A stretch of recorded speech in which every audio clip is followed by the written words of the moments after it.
Hello guys, welcome to my YouTube channel. ಇವತ್ತು ನಾನು ಬಟಾಣಿ, ಬಟಾಟೆ, ಕ್ಯಾರೆಟ್ ಗಸಿ ಮಾಡ್ತಾ ಇದ್ದೇನೆ. ನಮ್ಮ ಮನೆಯಲ್ಲಿ ಯಾವ ರೀತಿ ಮಾಡ್ತಾರೆ ಅಂತ ನಿಮಗೆ ನಾನು ಹೇಳಿಕೊಡ್ತೇನೆ, ಬನ್ನಿ.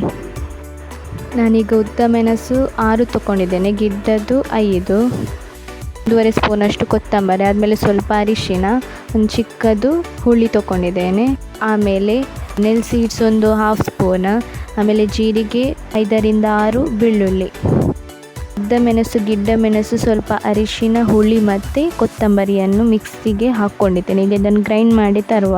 ಈಗ ನಾನು ಗ್ರೈಂಡ್ ಮಾಡಿ ಆಗಿದೆ ನೋಡಿ, ಈ ಥರ ಗ್ರೈಂಡ್ ಮಾಡಿದ್ದೇನೆ. ಹೀಗೆ ಮತ್ತು ಫೆನೆಲ್ ಸೀಡ್ಸ್ ಆಮೇಲೆ ಬೆಳ್ಳುಳ್ಳಿ ಹಾಕಿದ್ದೇನೆ. ಈಗ ಇದನ್ನು ಕೂಡ ಗ್ರೈಂಡ್ ಮಾಡಿ ತರ್ತೇನೆ.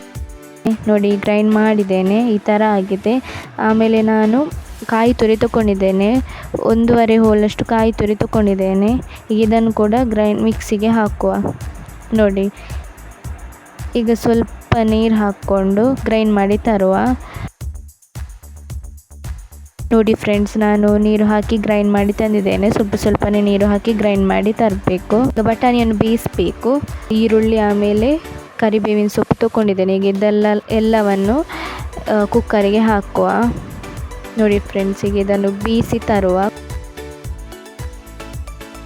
ನೋಡಿ, ನಾನೀಗ ಪೊಟೇಟೊ ಆಮೇಲೆ ಕ್ಯಾರೆಟ್ ತೊಗೊಂಡಿದ್ದೇನೆ. ಚೆಂದ ಮಾಡಿ ತೊಳೆದು ಕಟ್ ಮಾಡಿ ತರುವ.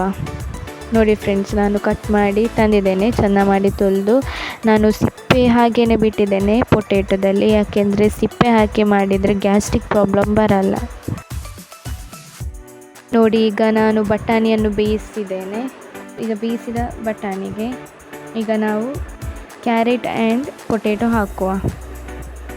ಕ್ಯಾರೆಟ್ ಪೊಟೇಟೊ ಹಾಕಿ ಬೇಯಿಸಿ ತಂದಿದ್ದೇನೆ. ಇದಕ್ಕೆ ಕಡ್ದ ಮಸಾಲ ಹಾಕ್ಕೊಳ್ಬೇಕು. ಈ ಕಡ್ದ ಮಸಾಲ ಹಾಕ್ಕೊಳ್ಳಿ. ಕುದಿ ಬರಲಿಕ್ಕೆ ಇಟ್ಟಿದ್ದೇನೆ. ಈಗ ಕುದಿ ಬರ್ತಾ ಉಂಟು. ಈಗ ನಾವು ಒಗ್ಗರಣೆಗೆ ರೆಡಿ ಮಾಡುವ. ನೋಡಿ ಫ್ರೆಂಡ್ಸ್, ನಾನು ಒಗ್ಗರಣೆಗೆ ಬೆಳ್ಳುಳ್ಳಿ, ಜಜ್ಜಿದ ಬೆಳ್ಳುಳ್ಳಿ, ಆದಮೇಲೆ ಸ್ವಲ್ಪ ಸಾಸಿವೆ, ಒಂದು ಕರಿಬೇವಿನ ಸೊಪ್ಪು ಒಗ್ಗರಣೆ ಹಾಕಿ ತಂದಿದ್ದೇನೆ. ಈಗ ಕುದಿ ಬರ್ತಾ ಉಂಟು. ಇದಕ್ಕೆ ಹಾಕುವ. ಒಗ್ಗರಣೆ ಹಾಕಿದ್ದನ್ನು ಇದಕ್ಕೆ ಹಾಕ್ಕೊಳ್ಬೇಕು. ನೋಡಿ, ನಾನು ಹಾಕ್ಕೊಂಡಿದ್ದೇನೆ. ಇದು ಈಗ ಆಗಿದೆ. ಈಗ ಇದೊಂದು ಸರ್ವಿಂಗ್ ಪ್ಲೇಟ್ಗೆ ಹಾಕುವ. ನೋಡಿದ್ರಲ್ಲ ಫ್ರೆಂಡ್ಸ್, ಬಟಾಣಿ, ಬಟಾಟೆ, ಕ್ಯಾರೆಟ್ ಗಸಿ ಈಗ ರೆಡಿಯಾಗಿದೆ. ನಮ್ಮ ಮನೆಯಲ್ಲಿ ಈ ಥರ ಮಾಡ್ತಾರೆ. ನೋಡಿ, ಹೇಗೆ ಆಗಿದೆ ಅಂತ ನೀವು ನನಗೆ ಕಮೆಂಟ್ ಮೂಲಕ ತಿಳಿಸ್ಬೋದು.